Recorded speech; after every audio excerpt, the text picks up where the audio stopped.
ونیسه بیان د صحابي دی یو عجب لوړ مقام د صحابي دی خو قربان شم چې نوم یې حنظله و دا لایق هم د پیشوا د زړه ټوټه و چې یو وخت د حنظله د واده شپه وه د غزوان لره خوږه خوږه صحنه وه په دا شپه رسول الله غزا ته تللي مبارک دی بیا احد ته رسېدلي صحابه مبارکان هم ورسره دي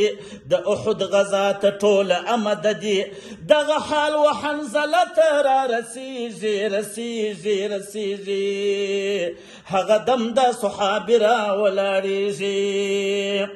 چې په پښو یې سمدستي خپلې څپلۍ کړې بس یې هیرې خاطرې د ناوکۍ کړې ناوکۍ ویل چې چیرې ځې خاوند هسې نه وي چې پر دغه حال سم کونډه حنظله ورته ویل چې ځم غزا ته دا خپل ځان به رسوم رسول الله ته ماته مه کوه خبرې نور د مینې نن به توی کړم پر میدان باندې خپل وینې را روان شو په تلوار د غره وخواته ناوکۍ یې وسپارل خالق تعالی ته د احد میدان ته راغلی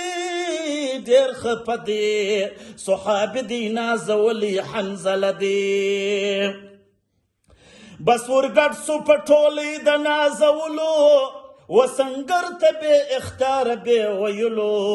د الله رسول چې ولید حنظله دی بس و جنگ ته د کفارو امده دی ورته وویل پیشوا دا صحابي ته چې ته ولاړ سه خپل کور او خپل بیبي ته تا واده کړی تازه نه مې زړه کېږي دا خو جنگ دی حنظله پکسې خوږېږي حنظله ویل قربان دې شم رسوله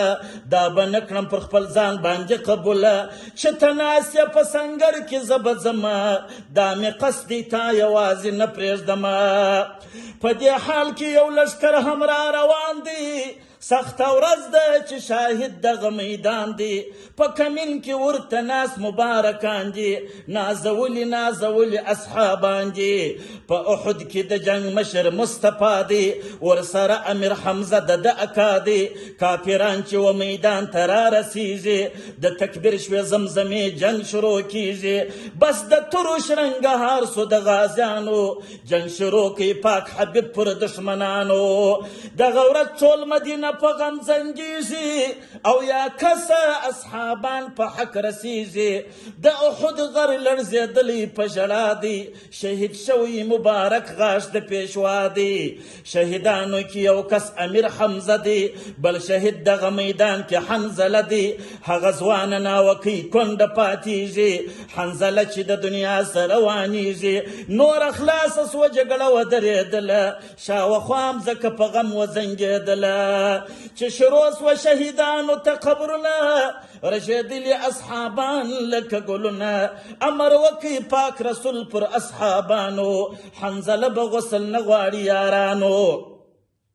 تاسې وګورئ که څوڼې یې لنډې وې بس همدا د غسل نښانې وې چې یارانو یې زلفانې واړولې خو څک څک اوبه تر څوڼو تویېدلې صحابه د خپل رهبر مخ ته درېږي صحابه د خپل رهبر مخ ته درېږي ورته وایه چې اوبه ځینې څڅېږي ورته وایه چې اوبه ځینې څڅېږي پاک حبیب ویل چې دا ډېر نازولی ملائکو د اسمان دی لمبولی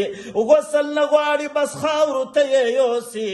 حنظله دی قبول سوی تاسې پوسي په میدان کې د احد دغه جګړه وه د زرګونو کالو مخکې واقعه وه نور قصه پر دغه ځای باندې درېږي چې اوصاف د صحابو نه خلاصېږي هغه جان بهیر هغه میدان لیدلی چې تاریخ د حنظله دی پرې لیکلی